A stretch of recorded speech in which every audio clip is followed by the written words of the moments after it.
Los eslabones débiles de la globalización no son las regiones más pobres, entre comillas, pero al mismo tiempo con más defensas culturales y comunitarias, como yo diría Bolivia o Chiapas. Los eslabones más débiles de este tipo de globalización son los espacios que se entregaron sin reservas a la globalización neoliberal. La forma como el capitalismo cínico global se ha actualizado en nuestra frontera pasa por tres procesos que ustedes conocen muy bien y por eso no voy a ahondar en ellos. Primero, el proceso de arranque, freno del modelo maquilador. Arranca un gran dinamismo económico, frena y se pierden empleos, vuelve a arrancar, se ganan empleos y migra gente, vuelve a frenarse y la gente se devuelve o tiene que buscar alternativas en la economía informal. Ese proceso, arranque, freno. Segundo, la precarización del ingreso de los trabajadores y el desempleo o precarización del empleo. En un estudio que coordinaron aquí para Juárez, Hugo Almada y Laurencio Barraza, y con los economistas Lourdes Zampudia y Gulibaldo Martínez, se muestra claramente cómo Juárez en los últimos años ha perdido 75,000 empleos y cómo el salario que hace 20 años era igual, el salario promedio en las maquiladoras era 3.1 salarios mínimos, ahora es 2 salarios mínimos. Ese es otro de los procesos. El tercer proceso, el lucro como hilo conductor de la construcción de vivienda, de la planificación de las ciudades y la operación del transporte urbano. O sea, la vivienda se construye para lucrar y no para satisfacer las necesidades de vivienda de la gente. Las ciudades se construyen para lucrar y no para satisfacer las necesidades de convivir, de trabajar, de divertirse de la gente. Y tercero, el transporte urbano, y aquí Juárez yo creo que es de los ejemplos más claros a nivel nacional. El transporte urbano no es para llevar confortablemente a la gente a las maquiladoras, sino es para que pase por los lugares donde más ganancias deja y se salga la menos gente posible, porque nada más tiene una puerta.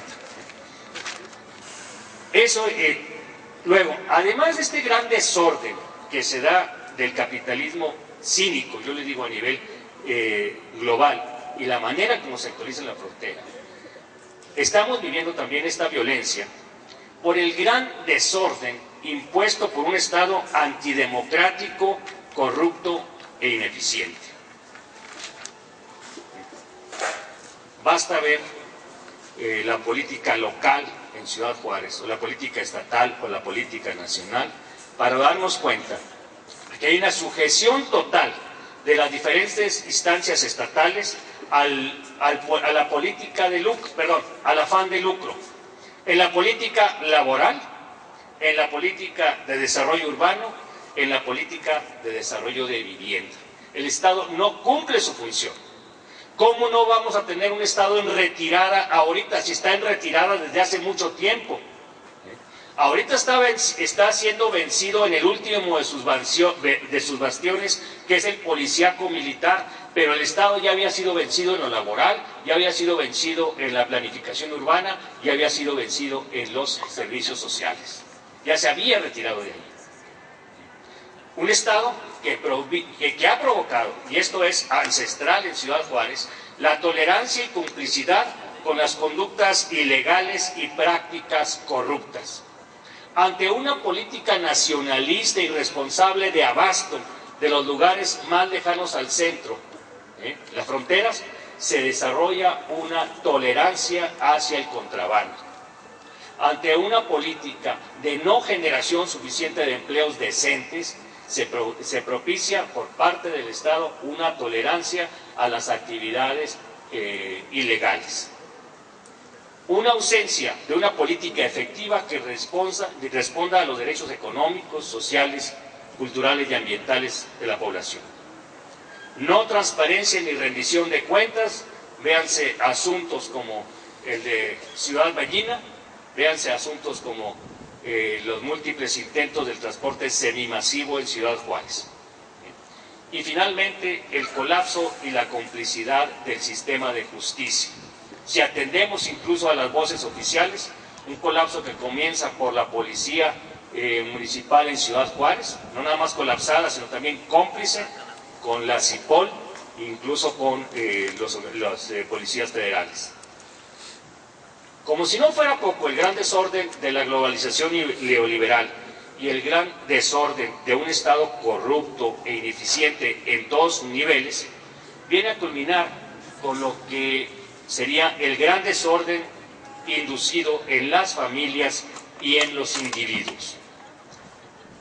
También los estudios de Clara Hussman han mostrado aquí en Ciudad Juárez cómo el principal damnificado de esta forma de industrialización y de este desentendimiento del Estado es el colapso de la economía del cuidado. O sea, de la economía, esa economía gratuita, dice Boff que de repente no ponemos atención suficiente a todo lo que es gratuito.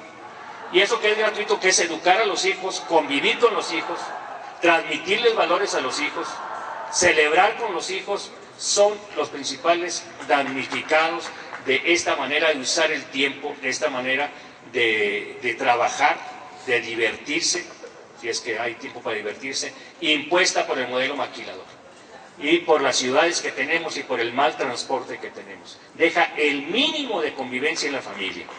Segundo, por lo que le llama Robert Castell la desafiliación. La desafiliación, el hecho de que las instituciones más responsables del vínculo social, como son la escuela, como son las instituciones de cultura, como son las instituciones de salud, las ha ido retirando el Estado. Entonces, cada vez hay menos acceso, y podemos verlo, sobre todo a los niveles de educación media, menos acceso a la salud, el seguro popular es cada vez más una ficción por la saturación que tiene, ¿sí? Entonces hay un sentimiento que no existía en el México de la sustitución de importaciones, un sentimiento de desafiliación. No estamos afiliados, no tenemos, cada vez hay menos nexos sociales y menos nexos construidos desde el Estado. Entonces, se da una paradoja que también nos afecta mucho. Una paradoja que iría en esta línea. La modernización nos hace sujetos, nos hace conscientes de nuestros derechos, nos hace sobre todo buscar la autonomía individual y buscar ser, como diría Amado Nervo, arquitectos de nuestro propio destino. Esto es de los beneficios de la modernidad. Pero al mismo tiempo, con ese deseo de ser sujetos, de ser autónomos, de trazar nuestro futuro, tenemos las trabas que nos pone el sistema sociopolítico y económico que estamos viviendo, que nos impide hacer eso. No puedo pensar en el futuro, ya no puedo pensar qué profesionista voy a ser, porque no va a tener trabajo. Entonces, quién sabe si pueda acceder siquiera a la prepa. Entonces, por un lado, las ganas de ser actor de mi propio destino. Por el otro lado, la pulsión para tener más, para acceder a más beneficios. Y por el otro lado, la negativa constante del sistema que excluye a la gente de los beneficios, dan por resultado una paradoja, que el individuo la vive como violencia. Miren, permítanme una anécdota personal. A mí me secuestraron en el 97 en México, y después de platicar algún tiempo con los secuestradores, síndrome de Estocolmo aparte, le decía a ellos: oigan, ¿por qué andan en esto, muchachos? Y me decía uno, y le dije, ¿que no tienen trabajo? Y me decía uno, pues claro que tenemos trabajo, pero tú quieres que con un mínimo nos compremos unos tenis Nike. Entonces, para mí esto de alguna manera sintetiza esto que quiero decirles. Por un lado, la pulsión del consumismo y por otro lado, la negativa permanente estructural de acceder a los mínimos beneficios de consumo. Contrariamente a lo previsto, esta crisis social no conduce a la maduración de las llamadas condiciones subjetivas. Todo lo contrario, contribuye al deterioro social y psicosocial de personas y comunidades. La violencia, ya sea del crimen, ya sea del Estado, detona el desarrollo de enfermedades mentales, dispara la tasa de suicidios, sobre todo en los jóvenes, rompe el asociativismo, desbarata comunidades. No revolución, sí, como diría Carlos Murillo, anomia, fragmentación, destrucción. Calentamiento social que tiene como actor primordial, que no único, al proletariado anómico. Un proletariado cuyo contingente principal es precisamente la prole de los trabajadores de la maquila. Niños y jóvenes que por la doble o triple jornada de sus padres o de sus madres han crecido descuidados, sin más que escuela que la calle.